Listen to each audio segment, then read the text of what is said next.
Welcome to another episode of First Light, an original science fiction short story compilation written and narrated by Scott McGowan. This episode is the final part of a story called The Last Samurai. The following story contains depictions of graphic violence, including dismemberment, and a depiction of death by self-inflicted injury. Thank you, and enjoy the show. Chapter 5. The Vengeful Spirit. Several factors had come into perfect alignment for her next move. 1. Another data cable had come loose. There were typically redundancies in place to deal with this possibility, but the science division's focus had been on quick deployment and scaling operations, and often only a single redundant system was deemed to be enough for lower priority installations like the weather station. This meant that, in the worst case scenario, the redundant system could experience an error, another loose cable, and the entire station would go offline, losing potentially crucial meteorological information that could be used in future terraforming. And so, one loose cable meant a contract needed to be posted on the guild board. Unfortunately, the error had been detected during Dawn's maintenance cycle, and so she might have missed the posting had it not been for the second factor: the storm. The job posting carried a severe weather warning. A low-pressure area had been detected near the station a few days prior, and all systems indicated at the time of posting that its formation was now centered less than a kilometer away. Manual querying by the guild reported near-surface wind speeds of 83 kilometers per hour, with an accompanying 26 millimeters of rain forecast in the next hour. The station itself was constructed to withstand such forces, thankfully, and there was little risk of damage from tree fall due to its positioning, but such erratic weather was unattractive to hunters looking for easy work. This, combined with the station's already low reputation due to the rumors, led to the job remaining unassigned until Dawn checked the board from her pod after the conclusion of her maintenance. She had been waiting for her next opportunity for 3 days now, and when she received her clearance for the mission and it was put on hold in her name, she was practically vibrating with anticipation. Ruben noticed this as he poured himself his first cup of coffee that morning, jokingly stating that he didn't need to offer her any. If this was what caffeine did to him, she considered, then suddenly she understood the reasoning behind it. While her energy levels were the same as they always were, she noticed that her systems were operating at a slightly overclocked rate. Not enough to cause a noticeable drop in efficiency, but enough that she felt different, more alert, as though her limbs weighed less. She described this to him and he smiled at her. "You're excited." I am excited, she repeated internally. It registered as truth. How could she not be? In 30 minutes, she would be on the surface again, and she believed she had all the information she needed to reach a conclusion. A few hours, some diagnostic testing to confirm her suspicions, and the problem would be solved. She was 98% certain that this would be her final experiment. She ran over the remaining 2% while on the train. She boarded at the station a few minutes' walk from Ruben's quarters in the Central Colony District, and it was a 24-minute ride directly to the guild at the bow of the ship. The frictionless ride made the train car a near-dead silent space in the absence of riders, and Dawn purposely chose the emptiest car when she rode alone so that she could process her thoughts more efficiently. There was still a possibility that she was wrong. She knew that. She brought up the internal note she had made weeks ago. Don't get so caught up in one thing that you stop paying attention. She had the shot lined up, just as Victoria did, and she was sure that if she pulled the trigger, she would hit. But there was a chance that she was missing something. She tried to think of some factors she may be ignoring, but could not come up with any. Meaning that if something was going to prove her wrong, it would have to be something she was unaware of. This unsettled her, the idea that she might not be aware of something. It was a concept she saw in others when they made avoidable mistakes, a missed shot, a poorly calculated deployment like the offshore rig. But she mainly saw it in herself in social interactions, like if she made a poorly worded remark. It had yet to manifest as actual danger. She considered sending a message to Ruben to tell him about her plan, to ask him to keep tabs on her, but realized that would cause him to worry, and so decided against it. She did not want to be a source of negativity for him. On her way into the guild's front desk area, she took a passing glance at the vendor outside. Simon Says Recycle Your Cans was still there, as unmolested as it had been the last time she saw it. All this surveillance, she mused, and nobody seemed to care about it. She walked into the guild proper, scanned her pod for the desk clerk, and heard the telltale whooshing sound of the teleporter activating on the other side of the room, behind a large door guarded by 2 armed guard personnel. The woman behind the desk smiled, a genuine smile, and her voice bristled with enthusiasm as she exclaimed, "Have a great hunt." She must be new. You too, Dawn replied, and stepped through the door onto the teleportation platform. The sterile, new steel walls and manufactured air around her blipped instantaneously out of existence, replaced with a frigid, buffeting torrent of wind and rain that clipped her audio transistors. She turned down the gain to an acceptable level and got her bearings. The station still stood, despite the relentless assault of nature, and the dim glow of status lights gave it an ethereal aura in the midst of the surrounding darkness. There were no exterior lights, and the clouds were dense enough to block out most sunlight, so Dawn had to increase the sensitivity of her photoreceptors in order to find the door. It opened upon her coming within a few feet of it, sliding sideways into the wall to reveal the colony sigil and a synthesized double beep denoting permission to enter. She hesitated, struggling against the darkness to check for anything out of the ordinary that might be waiting inside. When she was confident that all was as it should be, she stepped through the door, and it gently slid closed behind her, bringing the cacophony of noise outside to a low rumble. She checked the mission logs. The offending cable was on Rack 52, Unit C. She started on the left side of the building, glancing at the walls of equipment for any indicators, and found hand-carved symbols in the new steel rack supports, some hastily scratched out and rewritten, running from 1 to 32 horizontally and varying letters vertically. Some of the equipment in question took up more vertical space, and so there were racks that ran A to F, A to T, A to AD, and all manner of variations thereof, but she did not see Rack 32. This meant, unfortunately, that she would have to search the other room, the one where she found the body. Something about that idea caused her to reroute some energy into her combat cores, and she interfaced with her pod to load a saber from her weapon cache, its dim blue light appearing almost blinding to her in contrast to everything else.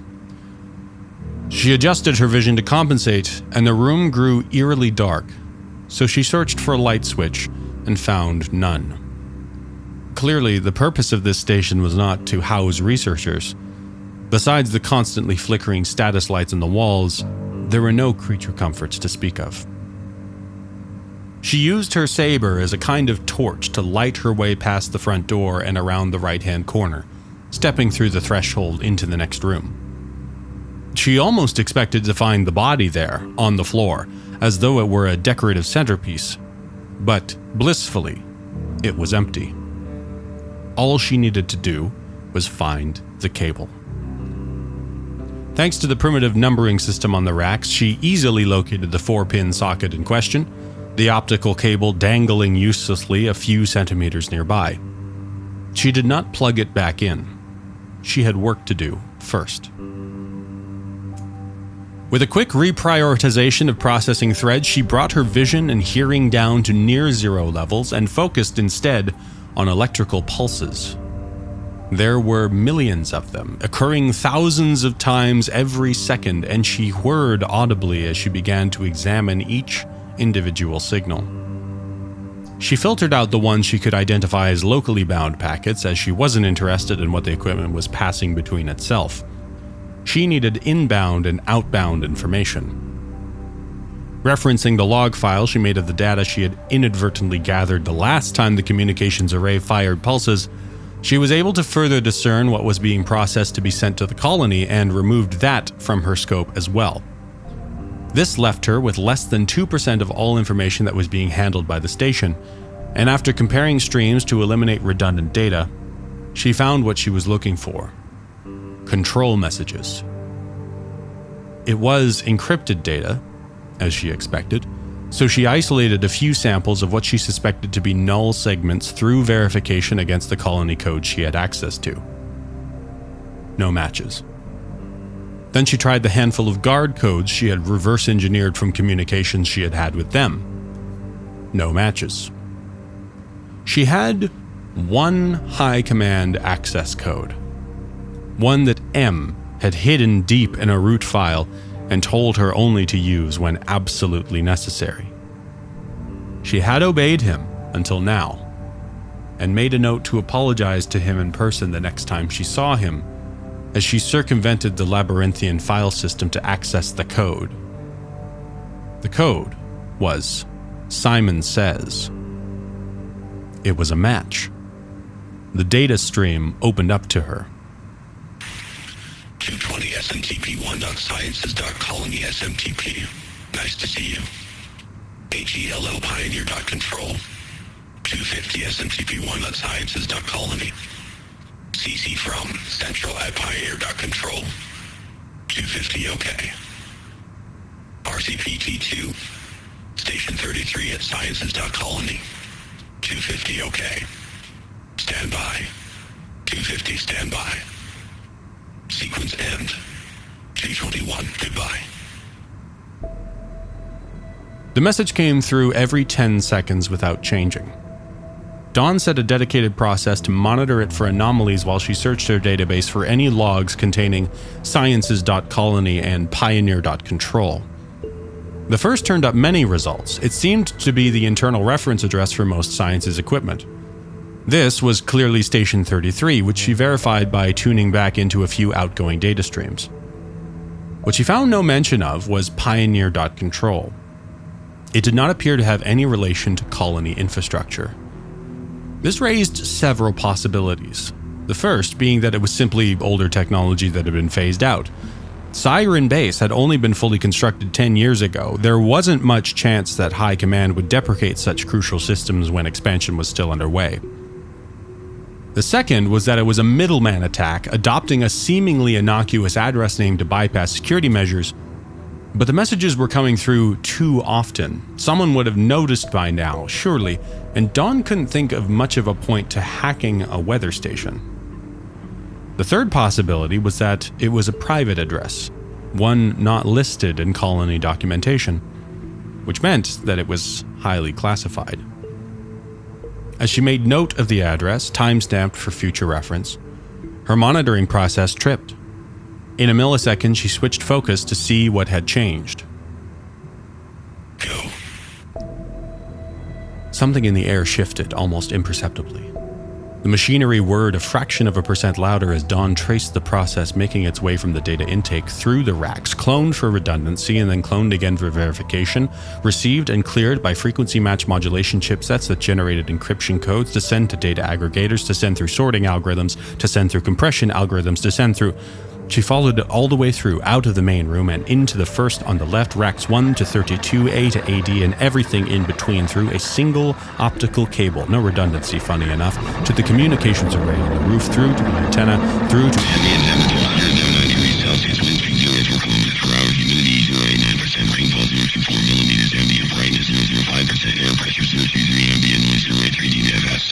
The data signal, amplified by the antenna and further amplified by Dawn's recalibration, was too much for her to bear. It overpowered all of her internal processing, leaving her only with the bare minimum required for her to stand up and fruitlessly cover her audio sensors in an attempt to stop the stream. It didn't matter. The data was all around her, consuming her focus. It stopped a few milliseconds later, and she attempted to regain herself. It happened again. And then again.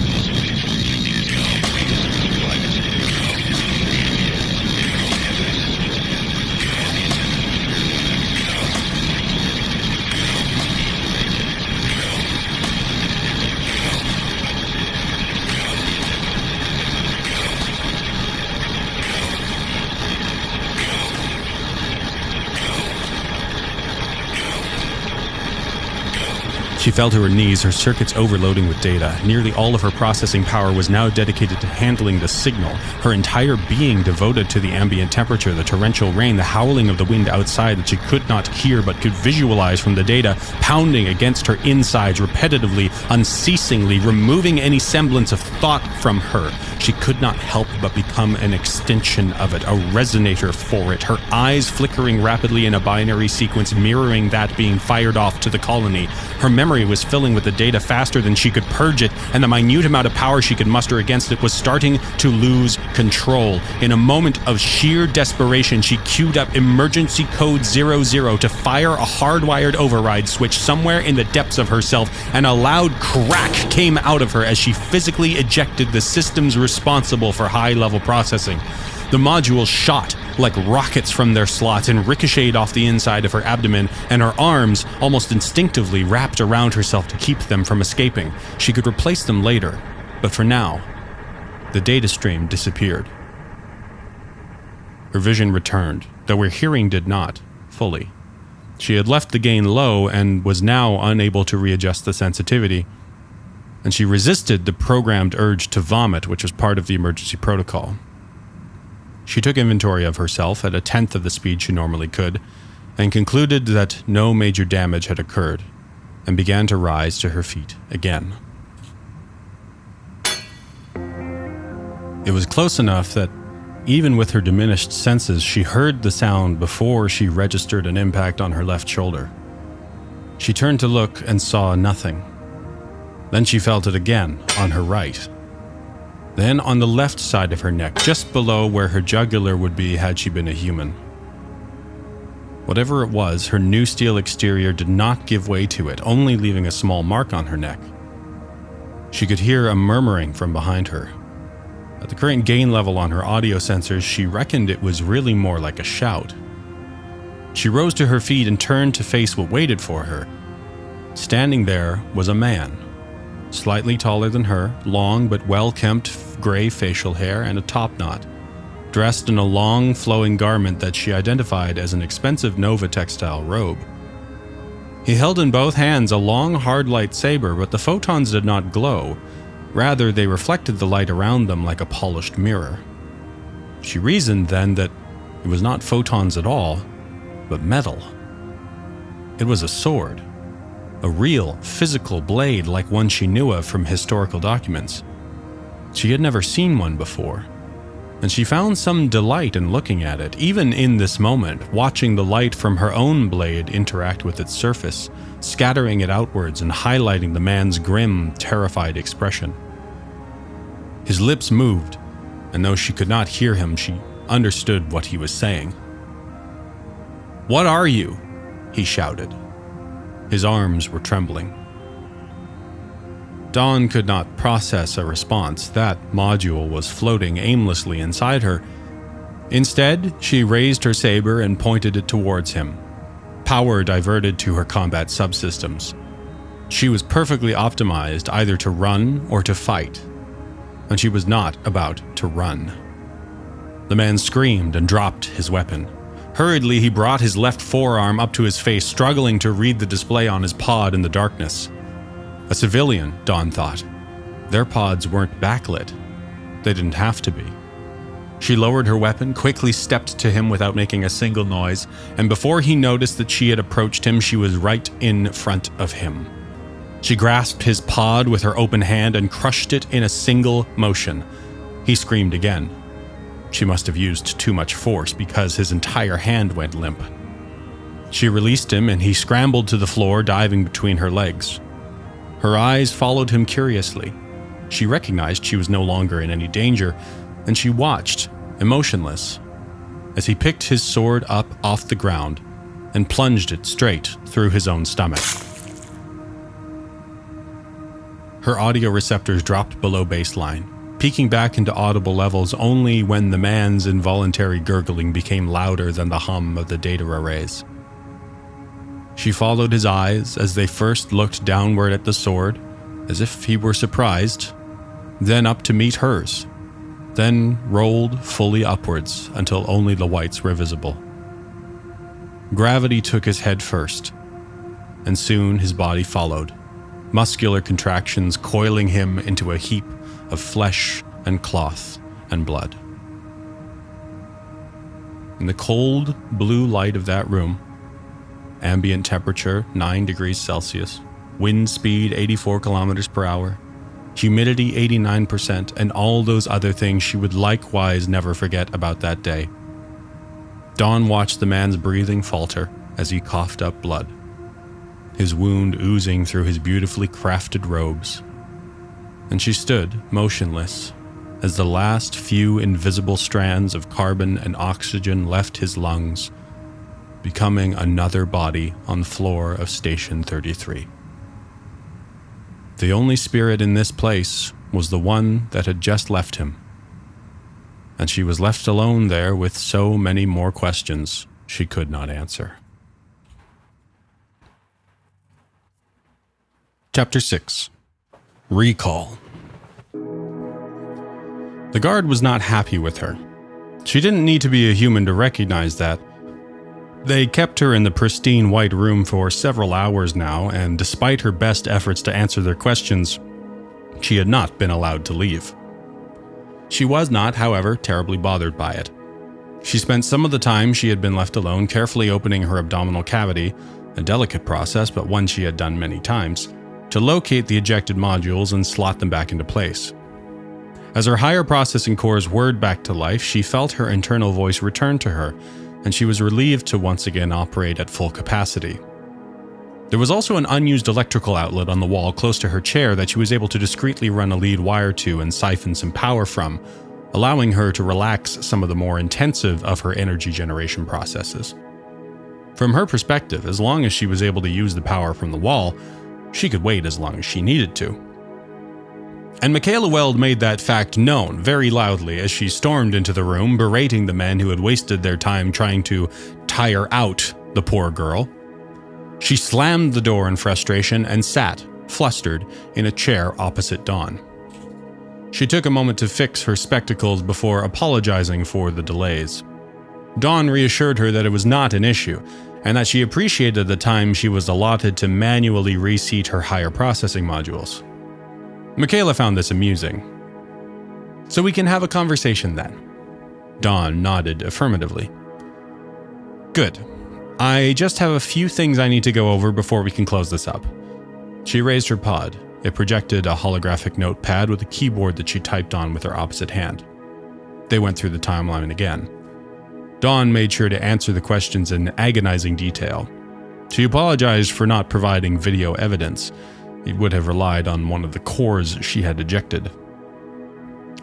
"And you don't remember how the man got into the building?"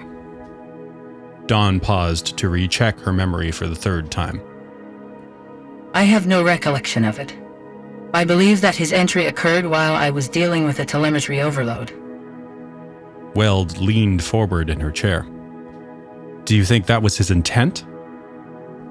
I think that he was fortunate I was susceptible to it. But I believe that the sudden spike in queries to the station was not for me. Rather, it may have been intended to act as a cover for teleportation. If the radio signal was powerful and frequent enough, it could mask the area from the Guild scanners and prevent them from seeing any new life signs. Her interrogator started typing again, then swiped a few times on the holographic screen to bring up some related reports. "Yes, our investigation team came to that same conclusion."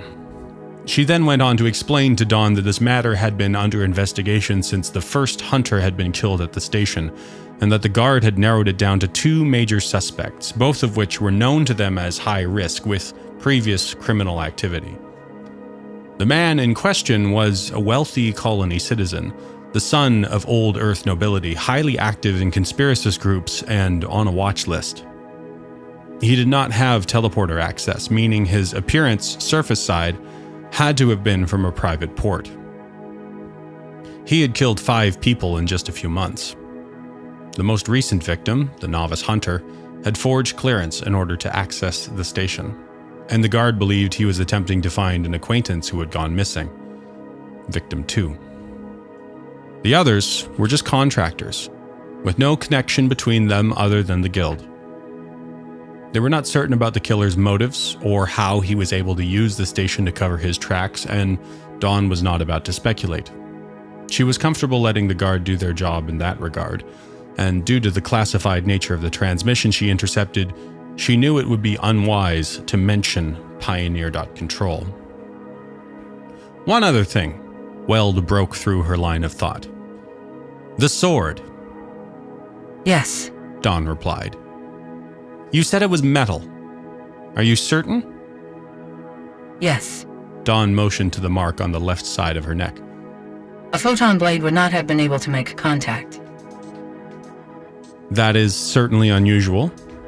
More typing. So where is it? Dawn's expression did not change. I don't understand the question. The sword. He attacked you, stabbed himself, and then it disappeared? Dawn raised her left forearm to gesture to her pod. Recall. It was a useful safety feature. If a hunter was ever knocked out or killed, their weapons would return to their cache so that they could not be pilfered. Weld frowned. His pod was destroyed. You destroyed it. I damaged it. Dawn corrected her. Though I do not have proof of it, I can verify that the recall function occurred. If you believe I took it, I consent it to being searched. The sword is not in my cache, nor is it on my person. Your men verified this information. This did not satisfy the investigator, but Dawn knew she was exhausting her line of questioning. Michaela typed a few more things, stood up, and told her she was free to go, thanking her for her patience and her cooperation. Guard headquarters was a short walk from the guild. Commuter ships orbited overhead as Dawn made her way through the large sealed walkway that connected the districts, its transparent walls making it a viewing platform for the planet below. She searched the surface for the storm she had been in just hours prior, marveling at how miniature it appeared from orbit. There were a few other storms just like it, scattered across the planet, and she began to recognize patterns in their formation based on the meteorological data she had unwillingly gathered. Ambient temperature 009 degrees. She decided not to look at the storms anymore. She received a message from Ruben. Where are you? It read. In less than an instant, she had replied. I am nearly back at the guild. The guard needed me to come in again. It took a bit of time for Ruben to type his response. You gotta tell them to leave you alone. They can't expect you to do everything for them. That is true. However, I do not mind assisting them when I can. She still had not told him about everything that happened. As far as he knew, she had been leaving to go on routine expeditions and there was nothing out of the ordinary. It wasn't that she wanted to keep him in the dark, she just didn't want him to worry. She resolved to tell him about it tomorrow, on their day off. And that reminded her of another thing she had resolved to do, and so she wrote another message. This one to M. Hello, Doctor.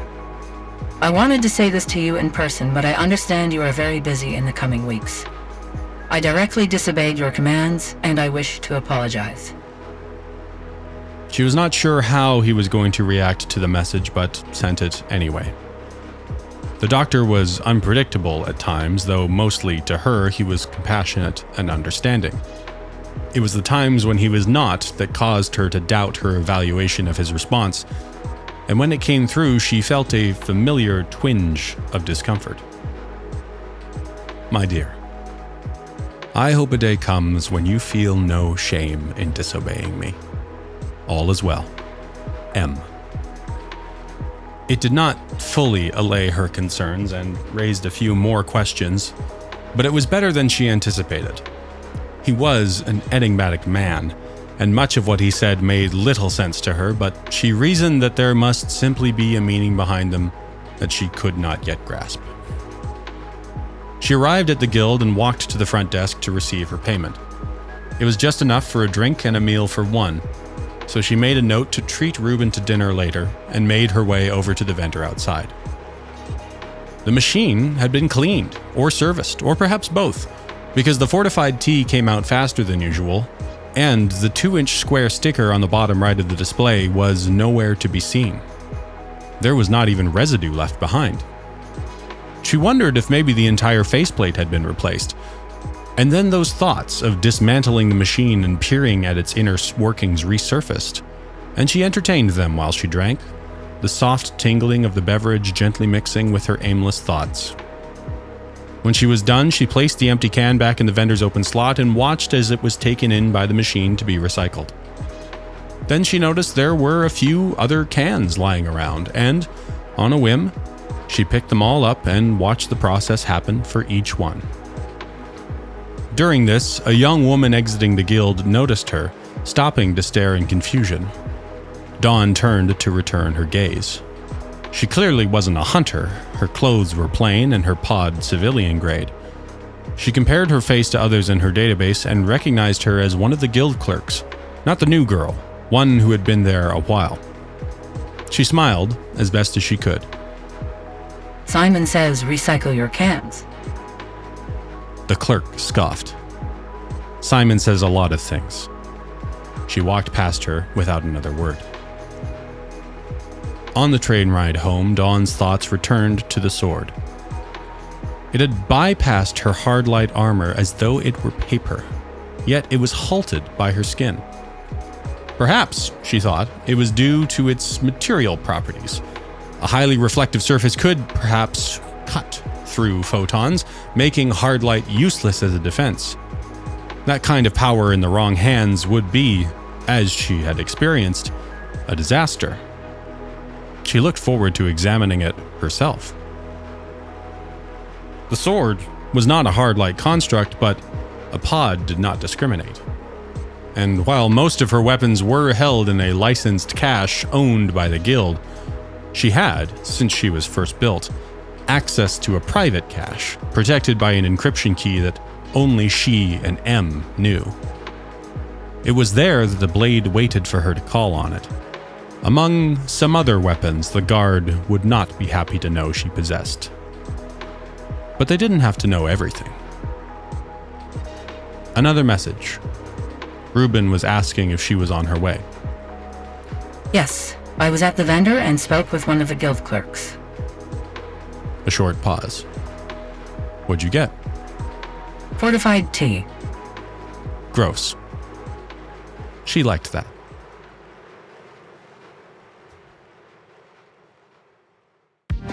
This has been an audio presentation of The Last Samurai, part of an original short story compilation written and narrated by Scott McGowan. If you enjoyed the presentation, I would encourage you to please share it with someone who might like it as well. This is a one-man passion project, and I really appreciate that you took the time to listen. Make sure you subscribe to the show on the podcast player of your choice so that you get notified of future episodes. Bye now.